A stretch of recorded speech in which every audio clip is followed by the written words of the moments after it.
First thing, pray. Father, I love you. I praise you. Thank you for what you've done through Jesus. Thank you for giving your spirit.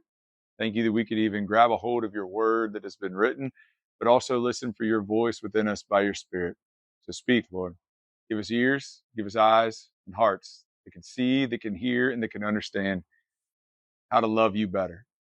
Help us. Psalm 1, first book. How blessed is the man who does not walk in the counsel of the wicked, nor stand in the path of sinners, nor sit in the seat of scoffers. But his delight is in the law of the Lord, and on or in his law he meditates day and night.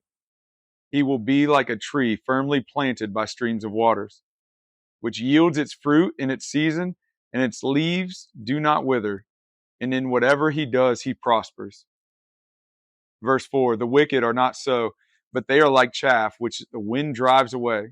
Therefore, the wicked will not stand in the judgment, nor sinners in the assembly of the righteous. For the Lord knows the way of the righteous, but the way of the wicked will perish. It's so amazing to think back to where if I were a brand new believer, what I would have wanted to know, first steps, day one, if there was one key that somebody could have given me, this is what I would have given me. Back then, Psalm 1, the very first chapter, the first book, it says a key that is so vital to Christian behavior, the Christian life, the Christian daily routine. Every little bit of it can be found right here, and this could unlock so much stuff inside of us. First verse says, how blessed is the man who does not walk in the counsel of the wicked, nor stand in the path of sinners, nor sit in the seat of scoffers. First off, blessed is a word that means happy. And we take it as like, oh, I'm happy about today. But the word blessed, it goes far beyond and far deeper than just that word. It even endures, or it goes into this whole concept of and the Hebrew word is eser, which is mean blessedness, made holy, consecrated. So it's how consecrated, how holy is the person who does not, and then he gives us three positions and three people groups. It says, does not stand or sit or walk. First one, walk in the counsel of the wicked. We don't want to be in that spot. The key is like, do not walk in the counsel, meaning do not take your daily steps, your daily routine, your path for life. Don't take that with the counsel of the wicked, nor stand in the seat or in the path, of sinners. So you don't want to stand in the path of sinners. When they're choosing to walk in darkness, you don't want to be on the path of darkness. You don't want to do what they're doing, nor be around what they're doing, because what does light have in common with darkness?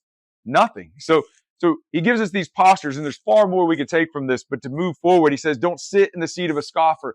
Don't be one of those people who are sitting back and casting out your words to scoff at somebody, to bring down or to destroy or to tear apart. You don't want to use your words for that thing, and you don't want to sit so passively in a position as if you have the right to do that. These are like such big keys of what not to do. So we're not going to home in a lot on that, but there's so much you could spend just diving into those three things. Don't walk, nor stand, nor sit in the counsel of the wicked, the path of a sinner, or the seat of a scoffer. And I believe you could interchange those, but that's a whole nother time. Verse 2 takes us back into the key.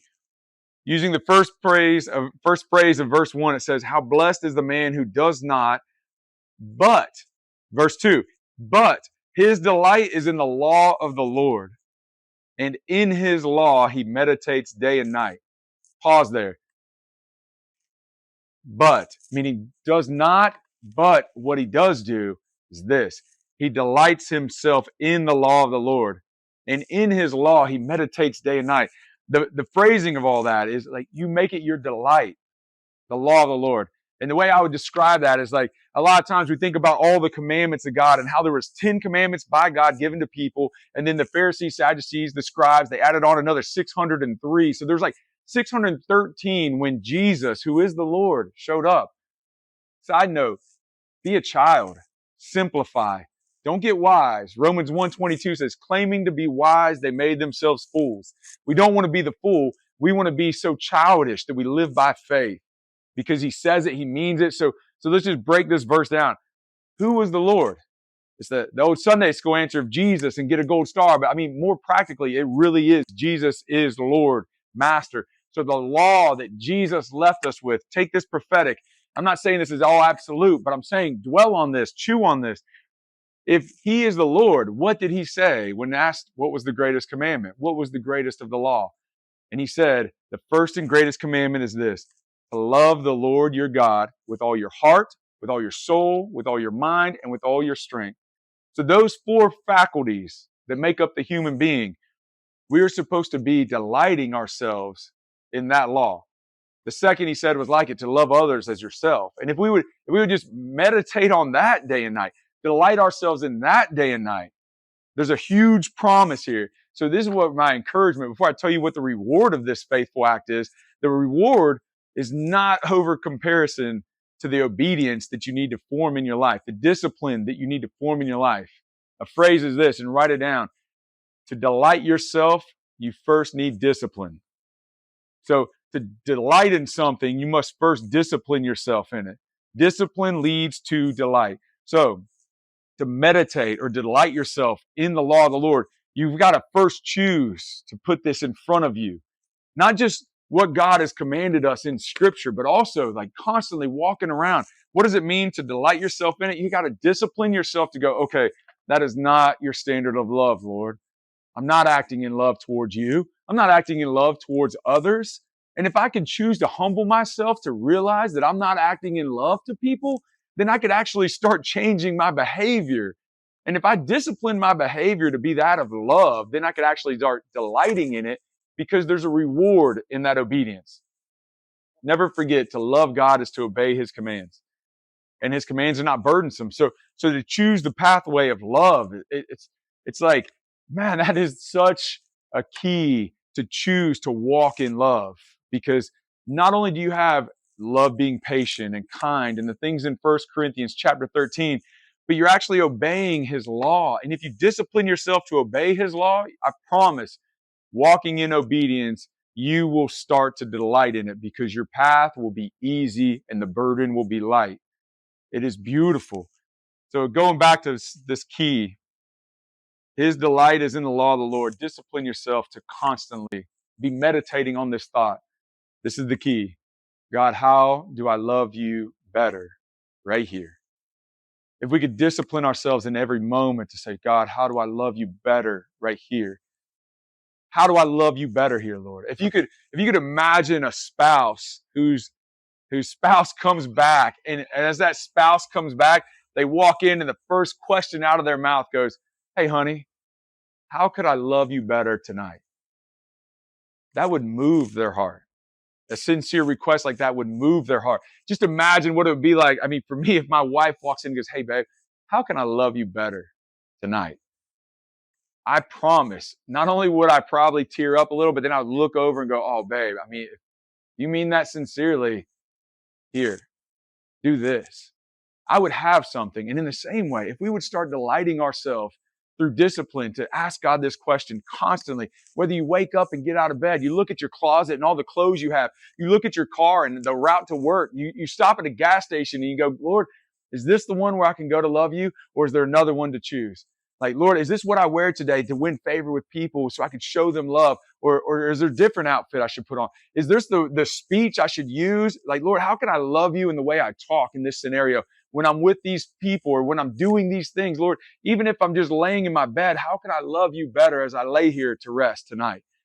Like, that question is such a key. And I know it's long-winded as I'm saying all this, but I'm just telling you guys, if I knew this early on, I would just discipline myself as an early believer, early Christian, to just constantly walk around going, God, how can I love you better with all my heart? I mean, the law that he gave us was with all your heart, your soul, your mind, your strength, those four faculties. And if I could ask God constantly, Lord, help me meditate on this day and night, chew on this day and night, ask this over and over day and night, Lord, how can I love you with all my heart? How can I love you with all my soul? How can I love you with all my mind? How can I love you with all my strength? I'm breaking them down. It's like your heart is your spirit, that place where only you and Holy Spirit are one. That's the place that gets reborn. Your soul, your will, your emotions, your wants, wishes, desires, those things are supposed to be controlled from that place with God where your will decreases and his will increases for you. If your intimacy with God doesn't start in your heart, your mind isn't going to do it. Your soul's not going to do it. It has to be from your spirit.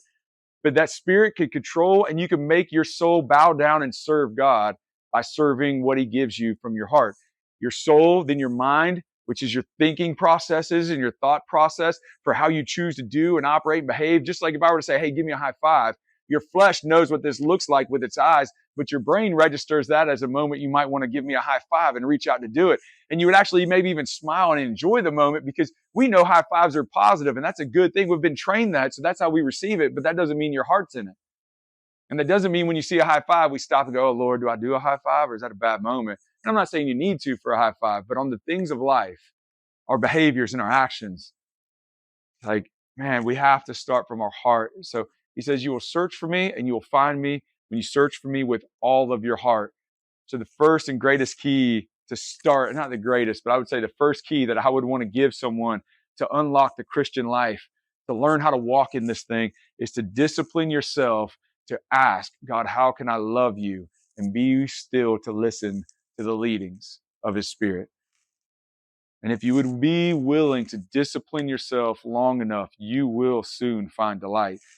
That delight and that meditation on loving God will make you like this. And this is my encouragement. If you're still listening, please close your eyes and just picture this. If you are the one that does not, but you are the one who would delight yourself in the law of the Lord and meditate in his law day and night, and you would constantly be asking, Lord, how can I love you with all my heart, soul, mind, and strength? Then this is what he says you would be like. You would be like a tree firmly planted by streams of water, which yields its fruit in its season, and its leaf does not wither, and in whatever that one does, they prosper. Just picture that tree planted on that little bank next to a stream of water, whose roots always have the nutrients it needs, always has the refreshment, always has soil that is rich and fertile for it to continue to grow, and its leaves are always just out there casting shade for the passerby, for the one sojourning, for the people who are tired and weary. They have a place of shade to come and rest under. The people who are there that are hungry and in need of nourishment can find fruit because it bears fruit in its season. It's constantly fruitful. And in whatever that person would do, they would prosper. And that word prosper, to end with, means to thrive or be successful. Not talking about money, wealth, health, the nicest, newest, the biggest, and the best.